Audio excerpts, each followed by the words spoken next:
भारतीय राज्य व्यवस्था के अंतर्गत आज हम जो क्लास लेकर आए हैं वो टॉपिक का नाम है संविधान की उद्देशिका। बच्चों, ये संविधान की उद्देशिका का जो टॉपिक है ये बहुत ही महत्वपूर्ण टॉपिक है। अगर आपने पूर्व के प्रश्नों का अवलोकन किया होगा तो आपने देखा होगा कि हर रेगुलर इंटरवल पर एक प्रश्न इसे जरूर पूछा जाता रहा है और ये बहुत ही आसान टॉपिक है और यहाँ से एक छोटे टॉपिक को पढ़कर आप अपने एक प्रश्न को सुनिश्चित कर सकते हैं। अब देखिए क्या है कि इसको पढ़ने के लिए सबसे पहले एक चीज आपको मैं रिकमेंड करूंगा कि आप इस उद्देशिका को अक्षरशः याद कर जाएं। बिल्कुल आपको याद करना ही पड़ेगा क्योंकि ये जो टॉपिक है इसके 70 से 80% प्रश्न जो है 70% प्रश्न तो कम से कम उसी से बन जाते हैं जिनको ये याद है वो उसको बिल्कुल अच्छे तरीके से करने में सक्षम हो जाता है। तो इसको आपको बिल्कुल याद करना होगा और याद क्या करना होगा कि इन जो इसमें आप देखेंगे जब पढ़ेंगे तो कुछ बहुत ही विशेष शब्द हैं जिनको कीवर्ड्स आप कह सकते हैं। जैसे अभी हम लोग पढ़ेंगे उन कीवर्ड्स के क्रम को भी याद करना होगा कि वो पहले कौन से शब्द आए फिर उसके बाद कौन से शब्द आए फिर उसके बाद इस क्रम को याद क्रम के साथ आपको जैसे उद्देशिका है उसी रूप में याद करना होगा। तो आप अगर ऐसा याद कर पाए और आपको करना ही है, कोई विकल्प नहीं है इसका, तो अगर आप ऐसा कर पा रहे हैं तो बिल्कुल आपका एक प्रश्न आप समझिए प्रति वर्ष या हर एक रेगुलर इंटरवल पे जो प्रश्न पूछे जाते हैं इस टॉपिक से वो आप करने में बिल्कुल आसानी से सक्षम होंगे। तो आइए पहले हम इसको पढ़ते हैं फिर आगे की हम कहानी पे आगे बढ़ते हैं। सबसे पहले तो अब इसको याद करने के लिए आप इसको इस ढंग से पढ़ें कि खंडों में तोड़ लें। अभी हम लोग इसको और एक्सप्लेन भी करेंगे। जैसे कि हम भारत के लोग भारत को एक संपूर्ण प्रभुत्व संपन्न समाजवादी पंथ निरपेक्ष लोकतंत्रात्मक गणराज्य बनाने के लिए तथा उसके समस्त नागरिकों को सामाजिक आर्थिक और राजनीतिक न्याय विचार अभिव्यक्ति विश्वास धर्म और उपासना की स्वतंत्रता प्रतिष्ठा और अवसर की समता प्राप्त कराने के लिए तथा उन सब में व्यक्ति की गरिमा और राष्ट्र की एकता और अखंडता सुनिश्चित करने वाली बंधुता बढ़ाने के लिए दृढ़ संकल्प होकर इस संविधान सभा में आज तारीख 26 नवंबर 1949 ईस्वी को एतद द्वारा इस संविधान को अंगीकृत अधिनियमित और आत्मार्पित करते हैं। इसी रूप में जिस रूप में प्रस्तावना है आप बिल्कुल इस प्रस्तावना को इस उद्देशिका को याद कर लें। ठीक, अब बात करते हैं हम आगे। तो इसमें हमको पढ़ना क्या है, ये तो मूल उद्देशिका का प्रारूप है जिसको आपको याद करना है। देखिए उद्देशिका को ही हम प्रस्तावना भी कहते हैं सामान्य बोलचाल की भाषा में, लेकिन हमारी जो संविधान में इसके लिए उद्देशिका शब्द का प्रयोग किया गया है जिसे इंग्लिश में प्रीएम्बल्स कहा गया है। ठीक, अब इसकी अगर जरा इतिहास पे हम बात करें तो प्रस्तावना जो है सर्वप्रथम उद्देशिका हमें संयुक्त राज्य अमेरिका के संविधान में देखने को मिलती है। ठीक है, सर्वप्रथम अगर हम बात करें तो संविधान की हमारी जो उद्देशिका किसी भी संविधान की उद्देशिका के प्रारूप को ये परंपरा शुरू हुई अमेरिका के संविधान में देखने को मिलती है। तो अमेरिका के संविधान में और बाद में इसी प्रकार जो उद्देशिका है उसका इतिहास में भारतीय संविधान के संदर्भ में देखें तो उद्देश्य प्रस्ताव के रूप में पंडित जवाहरलाल नेहरू ने 13 दिसंबर 1946 को संविधान सभा में उद्देश्य प्रस्ताव के रूप में कार्यवाही को प्रस्तुत किया था। आप जानते हैं कि संविधान सभा की पहली बैठक 9 दिसंबर 1946 को हुई। 11 दिसंबर 1946 को अस्थायी अध्यक्ष के रूप में डॉक्टर राजेंद्र प्रसाद का चयन हुआ, उनको पद दिया गया और उसके बाद 13 दिसंबर 1946 को जो सबसे पहली कार्यवाही हुई वो पंडित नेहरू ने इसी उद्देश्य प्रस्ताव को संविधान सभा में प्रस्तुत किया था, जिसे जो हमारी संविधान सभा थी उस संविधान सभा ने इस उद्देश्य प्रस्ताव को 22 जनवरी 1947 को इस उद्देश्य प्रस्ताव को इस तिथि को पारित कर दिया था। ठीक है, यानी कि स्वीकृत कर लिया था। तो ये दोनों तिथि और जवाहरलाल नेहरू का नाम इस उद्देश्य प्रस्ताव के से जुड़ा हुआ है और यही उद्देश्य प्रस्ताव आगे चलकर हमारी संविधान की उद्देशिका के रूप में शामिल हुआ। ठीक है, और बिल्कुल आप देखेंगे कि संयुक्त राज्य अमेरिका के संविधान में उद्देशिका का जो प्रारंभ होता है वो इसी रूप में होता है, we the people of United State of America. उसी तरह से अगर आप देखें तो भारतीय संविधान की उद्देशिका की जो प्रारंभ होता है वो होता है हम भारत के लोग, we the people of India के रूप में। ठीक है, तो इस प्रकार से सबसे पहले अमेरिका के संविधान में ये लागू हमको देखने को मिलता है, और हमारी जो संविधान की उद्देशिका है उसका इतिहास इस प्रकार से है। ठीक है, तो अब ये बात हो गई कि इस प्रकार से संविधान का उद्देशिका जो है हमारे संविधान में शामिल हुआ इस प्रक्रिया के द्वारा। अब हम समझ लें जरा उद्देशिका होती क्या है। तो देखिए उद्देशिका क्या है कि जैसे आप सामान्यतः कोई भी पुस्तक पढ़ते हैं, कोई भी किताब पढ़ते हैं, वो किसी भी क्षेत्र की पुस्तक हो, तो उस पुस्तक के लिखने का कुछ उद्देश्य होता है कि वो किस उद्देश्य या किस भाव को लेकर लिखी जा रही है, किन लक्ष्यों को प्राप्त करने के लिए लिखी जा रही है, या उसका सार तत्व क्या है उस किताब का। तो उस किताब के सार तत्व के बारे में अगर आपको जानना हो तो आप देखेंगे सबसे प्रारंभिक पेज पर एक प्रस्तावना के रूप में, उद्देशिका के रूप में वहां पर प्रस्तावना नाम से उसको प्रस्तुत किया जाता है। बिल्कुल उसी प्रकार से हमारे संविधान की जो पुस्तक है उसमें अगर आप देखेंगे तो प्रारंभ में सबसे पहले उद्देश्य प्रस्ताव है, उद्देशिका है, प्रस्तावना है।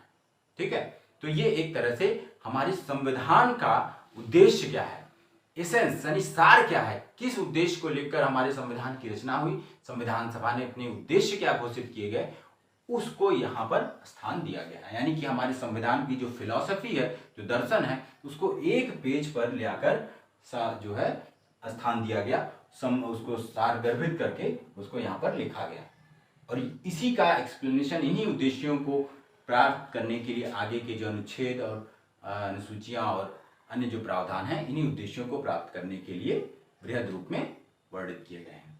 ठीक है, तो ये बात हो गई। अब देखिए इसको अगर आप पूरी तरह से पढ़ रहे हैं, अब हम इसके अंदर के विश्लेषण की ओर बढ़ते हैं, तो आप देखें कि इसको पढ़ने से चार चीजें हमें मिलती हैं। एक तो आप देखिए सबसे पहले ये दिखता है हमें कि हमारे जो संविधान है उसका सोर्स क्या है, वो जो शक्ति प्राप्त कर रहा है वो शक्ति किससे प्राप्त कर रहा है। तो सबसे पहले ये बात पता चले कि हम भारत के लोग, यानी जो भारत का संविधान ये अंगीकृत, अधिनियमित और समर्पित हो रहा है संविधान सभा के द्वारा, उस संविधान सभा को जो शक्तियां प्रदान की गई हैं वो हम भारत के लोगों के द्वारा प्रदान की गई हैं। यानी संविधान जो अपनी शक्ति प्राप्त कर रहा है, जो भी नियम, अधिनियम संविधान के प्रावधानों के अनुपालन में पारित किए जाते हैं संसद के द्वारा, विधायिका के द्वारा, वो सब अपनी शक्तियां किससे प्राप्त करते हैं, भारत की जनता के द्वारा, भारत के लोगों के द्वारा। तो यानी कि हमारे संविधान का सोर्स देखें तो सबसे पहले आप देखें शक्तियों का स्रोत क्या है। तो स्रोत आपका पहला खंड आपको दिखाई देता है कि ये जो हिस्सा है वो स्रोत की बात करता है कि स्रोत कौन है।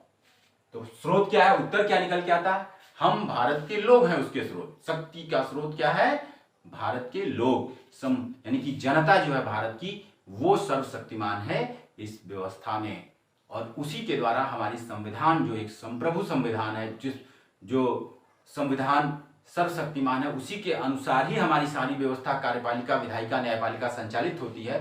वो अपनी शक्ति प्राप्त करती है भारत के लोगों के द्वारा, यानी सबसे सर्वोच्च स्तर पे भारत के लोग हैं। और उसके बाद आप देखेंगे पार्ट शुरू होता है हम भारत के लोग। अब भारत को एक संपूर्ण प्रभुत्व संपन्न, समाजवादी, पंथनिरपेक्ष, लोकतंत्रात्मक गणराज्य बनाने के लिए, यानी कि ये जो वर्ड्स आप देख रहे हैं, संपूर्ण प्रभुत्व संपन्न, समाजवादी, पंथनिरपेक्ष, लोकतंत्रात्मक गणराज्य बनाने के लिए, तो ये क्या कह रहा है, किसको, भारत को। यानी कि यहाँ पे दूसरे सेक्शन में आप बात करें तो देखें इसमें बताई जा रही है कि भारत की प्रकृति क्या है, भारत की प्रकृति, यानी भारत जो देश है वो उसका नेचर क्या होगा, वो ये बात बताई गई है कि भारत जो होगा वो एक संपूर्ण प्रभुत्व संपन्न होगा, समाजवादी होगा, पंथनिरपेक्ष होगा, लोकतंत्रात्मक होगा और गणराज्य भी होगा। तो ये उद्घोषणा कौन कर रहा है, भारत के लोग कर रहे हैं। ठीक है, तो ये दो बात हो गई। पहला पॉइंट हमें निकल के आया सोर्स क्या है, दूसरा पॉइंट निकल के आया कि उसकी भारत की प्रगति क्या है, प्रकृति क्या है। अब उसके बाद क्या कर रहे हैं, गणराज्य बनाने के लिए तथा उसके समस्त नागरिकों को जो यहाँ पे नागरिक हैं उनको क्या क्या मिलेगा, उनको मिलेगा न्याय। ठीक, कौन कौन से न्याय, सामाजिक, आर्थिक और राजनैतिक। उनको मिलेगी स्वतंत्रता, कैसी कौन कौन सी स्वतंत्रता, विचार, अभिव्यक्ति, विश्वास, धर्म और उपासना की स्वतंत्रता। और मिलेगी समता, किसकी समता मिलेगी, प्रतिष्ठा और अवसर की समता मिलेगी।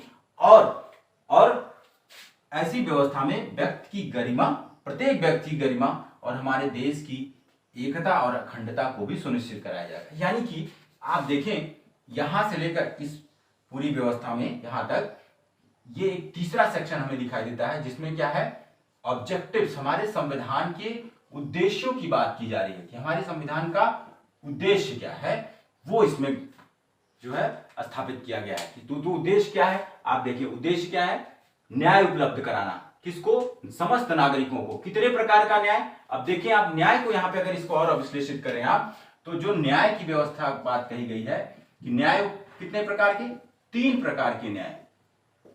कौन कौन से न्याय उपलब्ध कराएगा संविधान, सामाजिक, आर्थिक और राजनीतिक। सामाजिक न्याय, आर्थिक न्याय और राजनैतिक न्याय। 3 प्रकार के न्याय उपलब्ध कराना है। इसका अर्थ यह है कि सामाजिक न्याय का अर्थ यह है कि हमारी जो व्यवस्था होगी, जो इस भारत का निर्माण होगा, उसमें किसी भी वर्ग को, किसी भी, चाहे वो किसी भी आधार पे कोई वर्ग बना हो, चाहे वो जाति के आधार पे हो, चाहे धर्म के आधार पे हो, चाहे लिंग के आधार पे कहिए, किसी भी आधार पर, धर्म, वंश, जाति, मूल वंश, जन्म स्थान आदि किसी भी प्रकार के आधार पर समाज में किसी भी व्यक्ति को छोटा बड़ा नहीं माना जाएगा, बल्कि सभी एक समान होंगे, उनको एक समान दर्जा प्रदान किया जाएगा। उसी प्रकार से आर्थिक क्षेत्र में भी जो अवसर मिलेंगे, जो संसाधनों के पर स्वामित्व की बात होगी, चाहे अन्य जो है अपॉर्चुनिटी, अवसर की बात होगी, उसमें भी किसी प्रकार का कोई भेदभाव नहीं होगा। देश के समस्त नागरिकों को समान अवसर प्राप्त कराए जाएंगे। और राजनीतिक न्याय के रूप में बात करें तो राजनीतिक प्रक्रिया में, राजनीतिक संस्थाओं में भी हमारे समस्त नागरिकों को समान अधिकार प्राप्त होंगे। इसी उद्देश्य को प्राप्त करने के लिए वयस्क मताधिकार का प्रयोग किया गया है, जिसमें 18 वर्ष, जो कि पहले 21 वर्ष थी, 18 वर्ष से अधिक उम्र, 18 वर्ष की आयु प्राप्त करने वाला भारत का कोई भी नागरिक मतदाता बनने का अधिकारी हो जाता है और उसको समान अधिकार प्राप्त हो। उसके एक मत का मूल्य एक बराबर होता है, चाहे वो किसी भी, चाहे सामाजिक पृष्ठभूमि से आता हो, चाहे वो किसी भी आर्थिक पृष्ठभूमि से संबंधित हो, उस सबका मूल्य एक समान होता है। वो देश के समस्त राजनीतिक पदों को प्राप्त करने का समान रूप से अधिकारी होता है। तो इस प्रकार से न्याय जो है, 3 प्रकार के न्याय सुनिश्चित कराए गए, जो कि हमारे पूर्व अनुभवों में कहीं वो विषमता पर आधारित समाज की स्थापना थी, उसको समाप्त करने के उद्देश्य से ये न्याय की व्यवस्था की गई।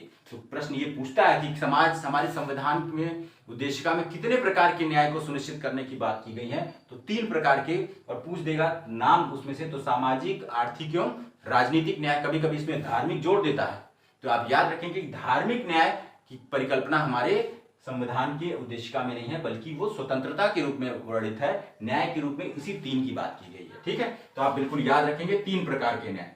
फिर आप देखें स्वतंत्रता को के उद्देश्य को भी प्राप्त किया गया, क्योंकि हमारा देश एक लोकतंत्रात्मक देश के रूप में हम अपने राज्य को स्थापित कर रहे हैं, अपने भारत को स्थापित कर रहे हैं। तो लोकतंत्र में बिना नागरिकों की स्वतंत्रता का कोई मोल नहीं रह जाता है, तो हम स्वतंत्रता को भी सुनिश्चित करा रहे हैं। यानी कि एक उद्देश्य, जहां न्याय की बात हो रही है, तो यहाँ पे फिर हमने स्वतंत्रता भी दिया कि हमारे नागरिकों को स्वतंत्रता भी प्राप्त प्रदान की जाएगी। कितने प्रकार की स्वतंत्रता, तो आप देखेंगे 5 प्रकार की, विचार, अभिव्यक्ति, विश्वास, धर्म और उपासना की।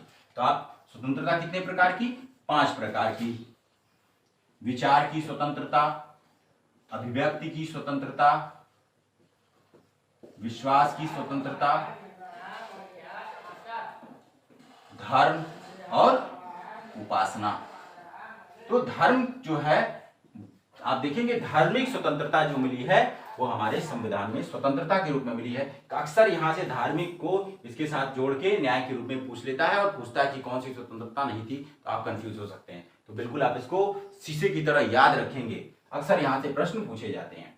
ठीक, ये एक लक्ष्य हो गया। फिर और क्या लक्ष्य है हमारे संविधान के उद्देश्य का, उद्देश्य है समता को स्थापित करना, यानी कि समता भी स्थापित करने का हमारा उद्देश्य है। एक तो स्वतंत्रता की, एक न्याय की और समता की। समता भी कितने प्रकार की? 2 प्रकार की समता। कैसे? एक तो व्यक्ति की गरिमा, प्रतिष्ठा की और अवसर की, यानी कि प्रतिष्ठा की समता, यानी कि समाज में डिग्निटी जो है वो प्रत्येक व्यक्ति की एक समान है, चाहे वो किसी भी धर्म, किसी भी जाति, किसी भी आर्थिक पृष्ठभूमि से बिलोंग करता है या वहां से आता है, बिल्कुल एक समान है। हमारे देश में अगर संवैधानिक रूप से देखें तो जो डिग्निटी है, जो प्रतिष्ठा है, वो एक सामान्य रिक्शा चालक मजदूर की जो प्रतिष्ठा है, बिल्कुल चाहे वो किसी भी उद्योगपति की, समाज में, संविधान में, संवैधानिक दृष्टिकोण से दोनों में किसी प्रकार का कोई भेदभाव नहीं है। तो प्रतिष्ठा में और अवसर में भी समानता है, अवसर भी सभी के लिए समान है।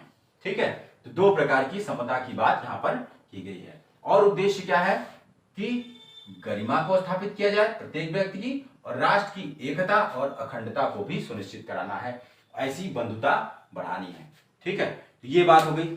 3 सेक्शन ये हो गया। चौथा सेक्शन आप देखेंगे यहाँ पर, तो आप क्या देखते हैं कि इसमें तिथि की बात की गई है। ये सारे जो हमारा संविधान होगा, जो इन उद्देश्यों को पूर्ण करेगा, इनके लक्ष्यों को लेकर जो स्थापित किया जा रहा है संविधान, वो कब से लागू होगा, तो उसकी तिथि बताई गई है 26 नवंबर 1949 ईस्वी को।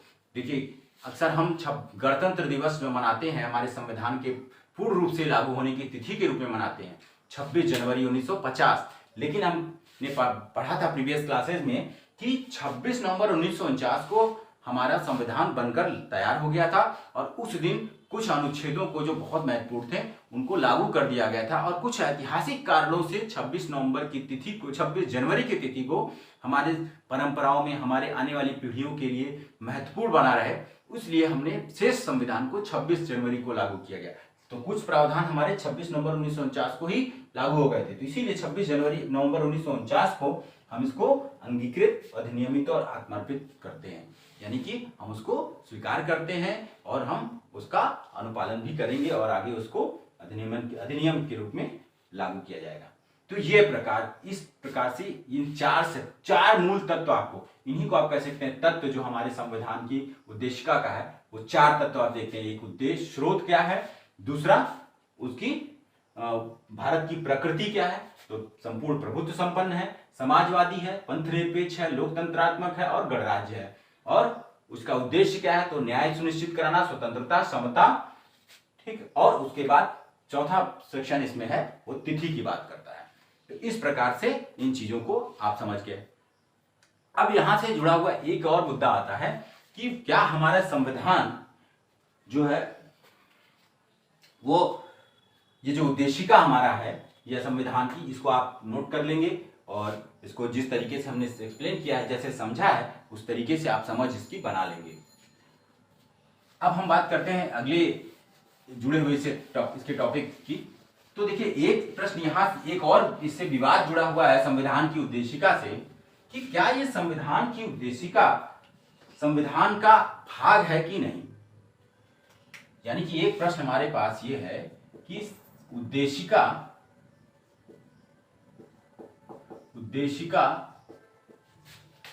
संविधान का भाग या भाग है या नहीं है, ये प्रश्न आया। देखिए, इस प्रश्न को समझना, क्योंकि ये विवाद रहा, और लगभग 2 जो हमारे संवैधानिक निर्णय रहे, सुप्रीम कोर्ट के निर्णय रहे हैं, उन 2 निर्णयों को आपको जानना होगा, और वो निर्णय किस प्रकार से एक दूसरे से भिन्न थे, और उसके समय में वर्तमान स्थिति इस प्रश्न का क्या है। तो देखिए, सबसे पहला ये विवाद उठा बेरुवाड़ी वाले मामले में। बेरुवाड़ी मामला 1960, जिसमें ये मामला उठा, और इसमें सर्वोच्च न्यायालय ने निर्णय क्या दिया। इसमें सर्वोच्च न्यायालय ने कहा कि ऐसा है कि ये संविधान का अंग तो नहीं है। ठीक है, इसने कहा, सर्वोच्च न्यायालय ने ये कहा कि उद्देशिका संविधान का अंग नहीं है, लेकिन ये संविधान की कुंजी या लाइट के रूप में प्रयोग किया जाएगा। कुंजी के रूप में प्रयोग करें, यानी कि जहां पर प्रावधान अस्पष्ट नहीं है, कुछ ऐसे प्रावधान जहां पर जब बाद में उस पर सरकारें काम करेंगी, अगर वो स्पष्ट नहीं हो रही हैं, तो प्रावधानों को उस उद्देशिका के प्रकाश में ही देखा जाए, उद्देशिका को समझ ले, उसके दर्शन से ही उसकी व्याख्या की जाए। तो यानी कि एक तरह से वो कुंजी के रूप में होगा कि जहां पे कोई बात आपको नहीं समझ में आ रही है तो आप उद्देशिका में आइए और उद्देशिका की जो फिलॉसफी है, उसका दर्शन है, उद्देश्य है, उसके आलोक में, उसके प्रकाश में उस प्रावधान को देखिए, फिर वो चीजें स्पष्ट हो जाएंगी। लेकिन ये संविधान का अंग नहीं। इसके लिए बहुत हम लोग आगे फिर देखेंगे। अभी जो हमारा क्लास है वो चीजें इसके कंटेंट को लेकर है कि जो संक्षिप्त रूप में आपको जो महत्वपूर्ण बातें हैं वो आप तक पहुंचे। आगे हम फिर इस पे बात करेंगे तो इसको और एक्सप्लेन वे में देखेंगे कि क्यों नहीं किया और किस प्रकार से उसने निर्णय दिया। लेकिन आगे चलकर आप देखें तो एक बहुत ही प्रसिद्ध केस रहा केशवानंद भारती बनाम भारत संघ के मामले में, जो कि 1973 का मामला था। इस मामले में फिर ये प्रश्न उठा और अब की बार सर्वोच्च न्यायालय ने अपने पूर्व निर्णय के बिल्कुल विरुद्ध या बिल्कुल अलग निर्णय दिया। उसने कहा, पहली बात ये कहा कि अंग है, ये महत्वपूर्ण अंतर हो गया। जहां पे पूर्व निर्णय में सर्वोच्च न्यायालय ने कहा कि वो अंग नहीं है, वहीं पर आगे चलकर केशवानंद मामले में क्या कह रहा है कि संविधान का अंग है। तो संविधान का अंग है तो फिर क्या इसमें लेकिन उसने कहा कि संविधान का अंग तो है लेकिन ये न्याय योग्य नहीं है। ये महत्वपूर्ण पॉइंट्स आप सब याद रखेंगे, यहां से प्रश्न बनते हैं। न्याय योग्य नहीं है, इसका अर्थ क्या है? इसका अर्थ यह है कि जो संविधान की प्रस्तावना है या उद्देशिका है वो न्याय योग्य नहीं है। इसका अर्थ यह है कि ये कार्यपालिका की शक्ति का स्रोत नहीं है। यानी कि जो हमारी कार्यपालिका है या विधायिका है वो इसका उससे शक्तियां नहीं प्राप्त करती हैं और ना ही यह उन पर प्रतिषेध लगाता है, प्रतिबंध लगाता है। यानी ये किसी प्रकार से उनसे डायरेक्टली कोई इंटरफेयर नहीं करता है हमारी कार्यपालिका को, तो इसलिए ये न्याय योग्य नहीं है। यानी कि इसके अगर किसी प्रावधान को आपको लगता है कि उल्लंघन है, ऐसे किसी मामले को लेकर सर्वोच्च न्यायालय में सरकार के विरुद्ध अपील नहीं की जा सकती। ठीक है, और इसने दो निर्णय हो गए। तीसरा महत्वपूर्ण निर्णय दिया कि चूंकि अंग है तो जिस प्रकार से संविधान के अन्य हिस्से का संशोधन हो सकता है तो फिर इस हिस्से का भी होगा, क्योंकि ये संविधान का हिस्सा है। तो फिर यानी कि ये संशोधन योग्य है, यानी कि संशोधन हो सकता है। तो संशोधन भी हो सकता है और यहां से फिर देखिए एक प्रश्न बन गया है कि संशोधन हो सकता है तो क्या हमारे संविधान में कभी संशोधन हुआ है उद्देशिका में? हाँ, एक बार, यानी कि संशोधन हुआ है एक बार। ठीक है, एक बार हमारे संविधान की उद्देशिका में संशोधन हुआ है और वो संशोधन हुआ 1942 में। 76वां संविधान संशोधन अधिनियम 1942, जिसमें हमारे संविधान में 3 शब्द जोड़े गए। कौन कौन से 3 शब्द जोड़े गए? देखिए वो शब्द है, एक तो ये समाजवादी, एक तो ये पंथनिरपेक्ष और एक तो ये शब्द है अखंडता। ये तीनों शब्दों को आप याद रखेंगे। क्या क्या शब्द जोड़े गए? एक तो समाजवादी, दूसरा शब्द जोड़ा गया पंथनिरपेक्ष और तीसरा शब्द जोड़ा गया अखंडता का। ये बहुत ही इंपॉर्टेंट है, आप बिल्कुल याद रखें। देखिए यहां पे एक प्रश्न और ऐसे बन सकता है, बिल्कुल यहां समझ लें कि कभी ये पूछा जा सकता है कि संविधान लागू होने के समय या इस संशोधन के पूर्व हमारे संविधान की प्रस्तावना का रूप क्या था।